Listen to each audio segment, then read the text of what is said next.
860,000 tons. That's how much shipping German U-boats dragged to the bottom of the sea in 1 month, and it nearly starved Britain out of the war. April 1917, not a year, 1 month. And here's the part that should stop you cold. There was one fix sitting in plain sight. The Royal Navy fought against it for a full year. The week they finally gave in, this whole nightmare cracked apart.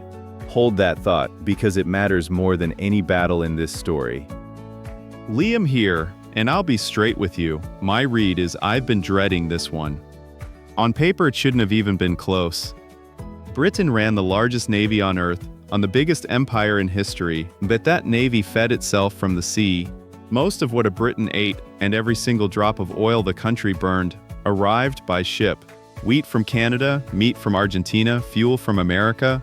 Cut the ships, and you don't need to land a soldier on English soil. You just wait and let the pantry go empty.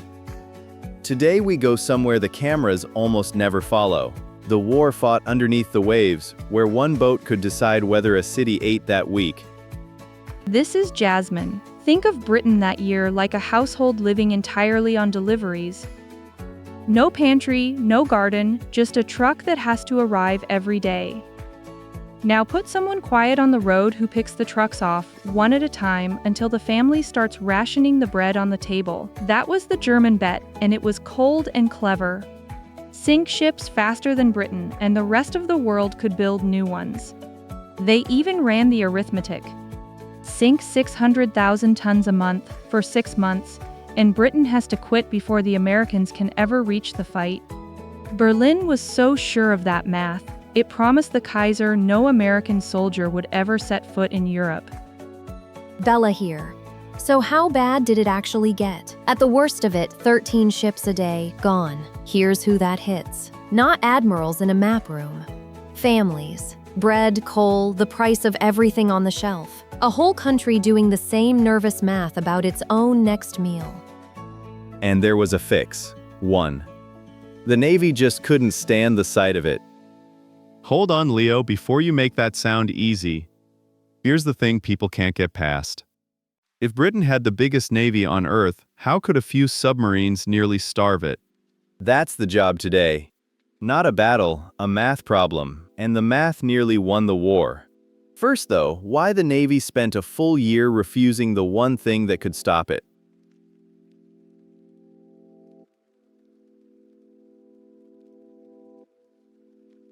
Here's what still baffles people. The answer to the submarine was already known. Group the ships together, guard them with warships. The Royal Navy refused for a year, and Jasmine says that refusal was a lot smarter than it looks. It was, put yourself in the Admiralty in early 1917. Every instinct you have screams that a convoy is the worst idea. You have spent your whole career teaching captains to spread out because one big cluster of ships feels like one fat target. And then you do the escort math, and it comes back hopeless. You count the ships that need protecting, and it is thousands a week. No navy on Earth has enough destroyers for that. Almost. But that number was wrong, wasn't it, Jasmine? It was, and here's how it fooled everyone. They pulled the figure from customs records which count every arrival and departure, coastal hops, ferries, a barge nipping across the channel, all of it. So the tally said 300 ships a day, but the ships actually crossing an ocean, the ones a submarine could reach, only about 20 a day. Don't take my word for it. Liam read them the actual line from the Navy's own book. I paused and reread this 3 times, the way I stop a documentary to check a fact I don't trust. Their own trade defense guidance at the start of 1917 effectively warned against convoy anywhere a submarine might attack. Their own doctrine argued against the thing that saved them. So Liam, hand it back to Jasmine's side. If their own book called it a bad idea, why do we now say they were flat wrong? My read is the data lied to them. Count only the ocean crossings and the escort math flips. Impossible becomes doable overnight. Same navy, same destroyers, one honest count. Careful, Liam. The fear wasn't only arithmetic. Not just the math then. So what else scared them off it?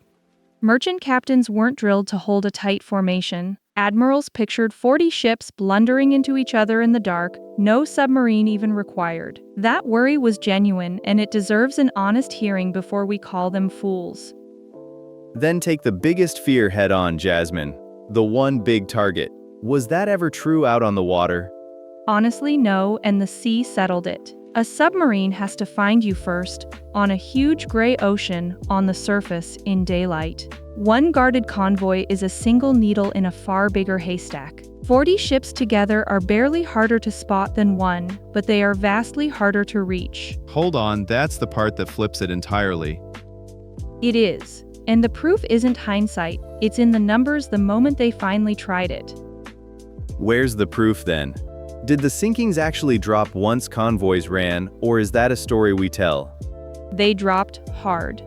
Once convoys ran for real, the ships inside them arrived at a rate no one at the Admiralty believed. We'll put the exact figure on the board next scene, and it is almost embarrassing.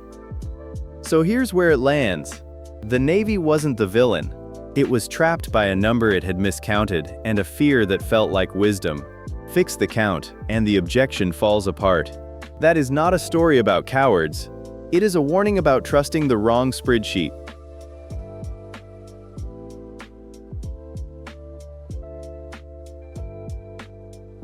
Picture the word submarine, and you picture a torpedo. A silent shot from below, a ship blown apart in a column of water. Hold on to that image for 1 minute, because it is mostly wrong. Wrong how? Careful, this is the part that reorders your whole mental picture. Early in the war, a submarine wasn't even allowed to just shoot. It had to fight under something called prize rules. Prize rules are old law, and they're strangely polite.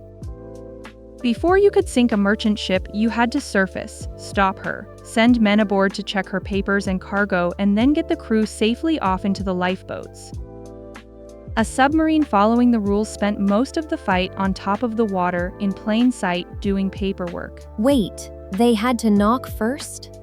Essentially, yes, at least at first. Which is why the weapon that did the daily killing wasn't the torpedo at all. And when the checking was done and the crew was clear, this is what it looked like. Watch. That's the English steamer Patagonia, filmed from the deck of a German submarine, nearly 4,000 tons, bound for Cuba, loaded with sugar. The crew is already in the boats. She just rolls over and goes down, slow and almost quiet. No dramatic torpedo. A gun, a few shells at the waterline, and gravity. So the gun did the killing, not the torpedo. The gun did the day-to-day killing, yes. Line them up side by side. The deck gun fired cheap shells, worked from the surface, and quietly sank most of the ships. The torpedo? Only a handful ever aboard, saved for a warship worth the risk, one shot for one kill. So the torpedo was the backup weapon, not the main one. Exactly backwards from what everyone pictures. A boat carried only a handful of torpedoes, and each one cost a fortune. You saved those for a warship you couldn't afford to miss. A slow merchant ship got the gun. Run it like a workout. Sinking ships with a gun instead of a torpedo is leg day. Unglamorous, it repeats, and it's the part that actually does the work. The torpedoes are the highlight reel you save for something big. So here's a number I want you to guess with me. The single most successful submarine commander in all of history. One man, one boat. How many ships do you think he sank? Jasmine, throw one out. Being honest, and probably low, 20, maybe 30 over a whole war? 194. That's Lothar von Arnold de la Perrière on his boat in the Mediterranean. 194 ships, over 450,000 tons. And here's the detail that breaks people. In his entire career, he fired 74 torpedoes. Total. Almost everything else went down to that deck gun. So the deadliest man in submarine history was mostly a marksman who played by the rulebook. That's the unsettling part. This wasn't a monster in the dark. It was a professional doing careful, legal, repetitive work, and it was devastating precisely because it was so orderly. And this is the frame I want you to keep. It was never really about torpedoes, or heroes, or monsters. It was a tonnage clock. Every ship down moved the hands closer to Britain's last day. Hold that phrase, because coming up is the month those hands nearly ran out.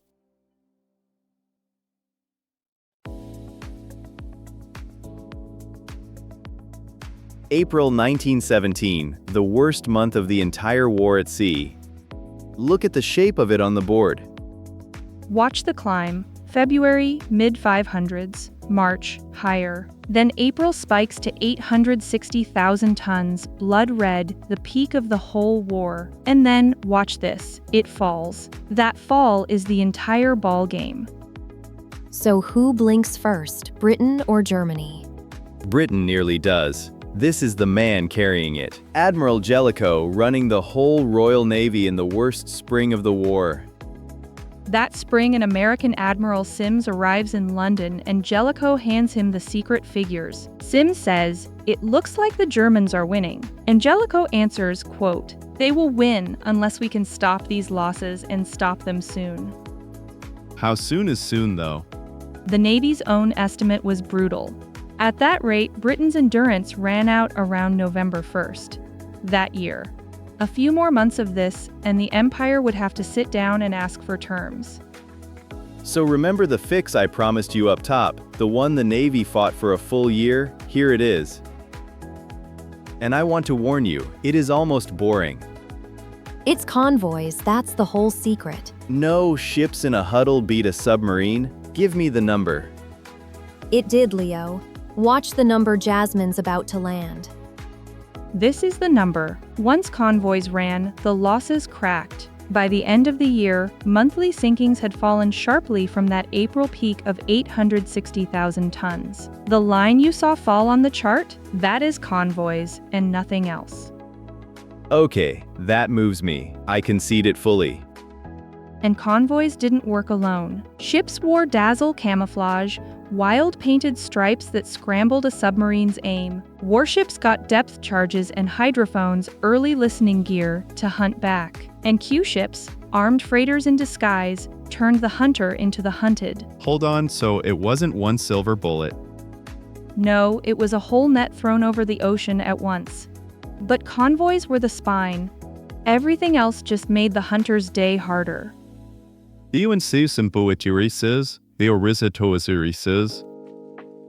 If April was the worst month in the whole war, why do we say Germany lost the U-boat war?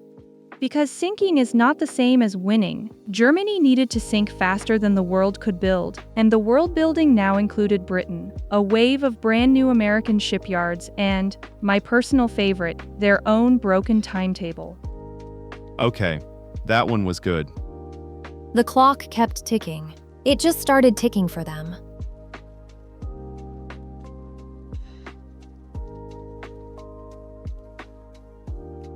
We've talked tonnage all episode. Now let's stop and count the real ledger, not the ships. The people who were on them. This is the part I don't want to rush. For that, let me bring in someone who knows this campaign chapter and verse, not the myths, the records. Professor Whitcomb, can you hear us all right? I'm here, and the honest total is heavier than any single battle. On the British side alone, more than 3,000 civilian ships went down and nearly 15,000 merchant sailors were killed. Men who carried no rifle. No refill, just cargo and the cold water. And it cut both ways. Germany lost 178 of its own boats, and about 5,000 submariners never surfaced again, proportionally the deadliest place to serve in the entire German Navy.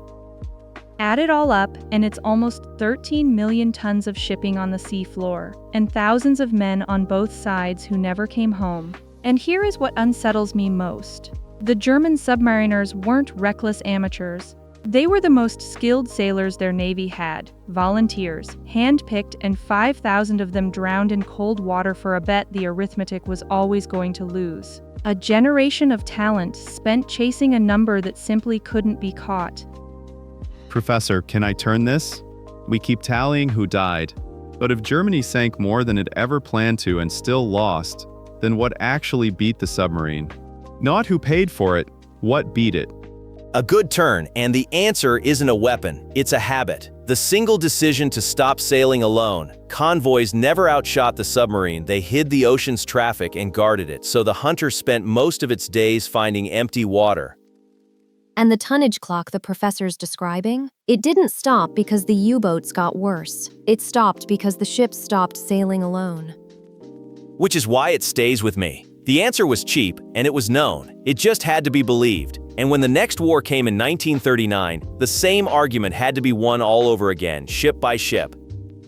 Thank you, Professor. That's the piece the tonnage charts never show. Almost 13 million tons of shipping. And the thing that finally stopped it wasn't a wonder weapon, it was a change of formation.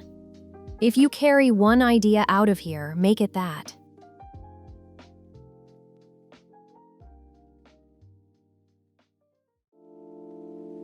Before I run it back, try to say the one thing you'll actually remember from this. Here's mine. The U-boat war wasn't lost in a battle. It was a math problem, a tonnage clock, and Britain nearly ran out of time before it changed one habit and started sailing together.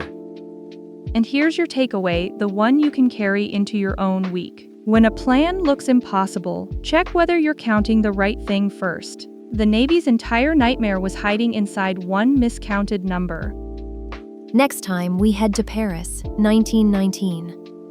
The treaty that was supposed to end all of this and why it quietly set up the sequel. If this made the war at sea click for you, hit like and subscribe. We're building the whole First World War here, episode by episode, and I'd love you in the crew for it. And here's the one I'll leave with you. If you'd been at the Admiralty in 1917 staring at that miscounted spreadsheet, would you have gambled on convoys or held the line? Tell me in the comments. That wraps my side of it, and the panel covered the rest.